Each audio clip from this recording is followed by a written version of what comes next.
for tonight. I would like to call on stage our OIC in CCF North Caloocan, Brother Coco Capuno, to open Thank you po. Pasig din, nakablokit. Salamat po sa pagboto sa akin sa nakaraang. Yung pinabati kanina yung mga series, parang mga kandidatong nanalo. Thank you po. Kuya RV and Sis Joy, andito rin. Baka meron tayong hindi na-acknowledge, no? Okay. Pastor Peter is here. Thank you po sa pagbisita.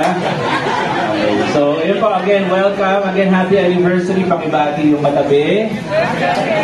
Anniversary.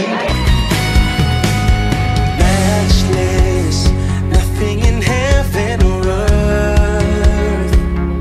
1 year ago, nag-start ang CCF North Caloocan. Talaga, wala rin kami idea kung anong mangyayari. Even yung Kai Mall, hindi natin alam na papayagan tayo doon. And nakita natin kung paano kumilos ang Panginoon, kung paano tayo nakarating doon sa Kai Mall. So, again, CCF North Caloocan, baby po ito ng CCF Fairview. So, CCF Fairview North Caloocan will continue to be working together dito sa ministry ni Lord na binigay sa atin. And nag-start po ang NC, if in case hindi niyo po alam, ang main goal po is overflow talaga ng Fairview.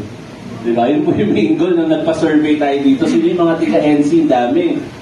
So, ang goal is ma-decongest yung Fairview. Pero alam niyo po, ang ways ni Lord, iba talaga, no? Kasi hindi naman na-decongest ba yung Fairview? Hindi, mas nadagdagan pa, no? And 60% po ng attendees ng NC sa last survey natin is organic. Yes! Praise God. Ibig sabihin po, marami po talaga tayong naabot doon. So yung mga organic, sila po yung mga gluten-free na mga attendees. So, nakakatuwa, and ngayon, hindi pa po natin alam yung future ng NC, yung mga onboarding process natin, nadidelay, nasi-schedule, but God is good, and God's timing is always perfect. Tama po ba? Compares to the grace of the Father who loved us first. We don't know what the future holds for NC, but we know who holds our future. Jesus. Amen po doon. Salamat po. Hindi man namin kayo napapasalamatan personally every Sunday, but definitely God sees everything that you're doing for Him. CCF North Caloocan is not about what we do, it's all about what God has done. At hindi po to about number of attendees or paramihan, it's about the transformed lives. Now, that's our main goal every Sunday, is to point them to Jesus. Boundless mercy for all who believe.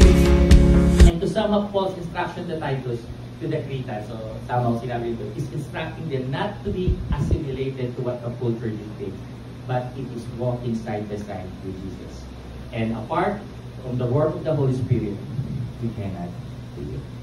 So ang conclusion ko po for this night Evo, as a church, nasaan man tayo, nasaan satellite man tayo, or kung may papagawa sa atin, Lord, we should always remember that the church should be an agent of transformation. At nag-i-start sa atin yun as Christians. And of course, what we are doing for the Lord should be our devotion for Jesus and the common good. And it is our way to show the beauty of the message of our Savior. Amen po ba? Countless offenses forgiven, eternal life you gave. John Maxwell, everything rise and fall with the leadership. Praise God for all of you. Kasi alam niyo, last Sunday nanggaling si Pastor Danny.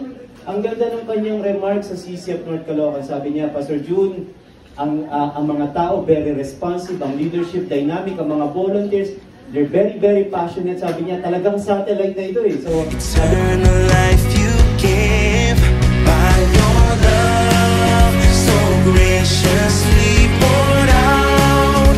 Redeemed us with your blood and turn our lives around. It's not about the structure, it's about the people. And you are the church already.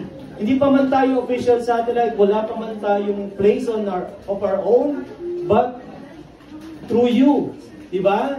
ang daming D groups, ang daming mga organic people from North Caloocan na na-integrate natin into North Caloocan family simply because of all of you. Amen po ba doon?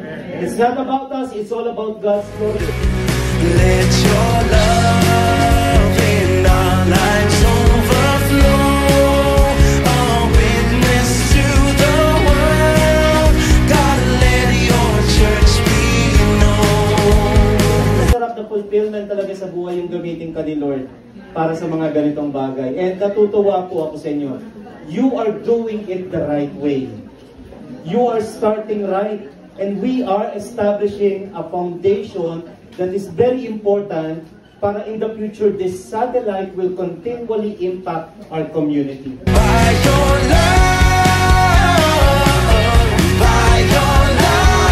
Happy, no? Kasi for sure, mas marami pa pong gagawin si Lord na goodness and faithfulness sa ating CCF North Caloocan. Amen po ba? Yeah. Amen. Ngayon pa lang, thank you na po sa lahat na nakapunta dito sa event po na to.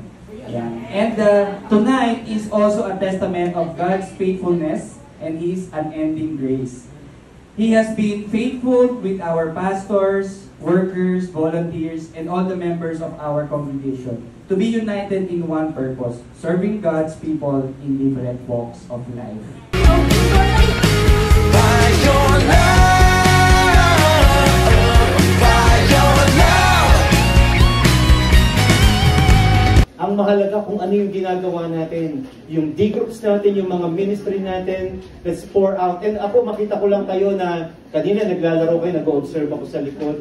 Natutuwa ako dun sa atmosphere, sa family atmosphere that we were able to build in just 1 year.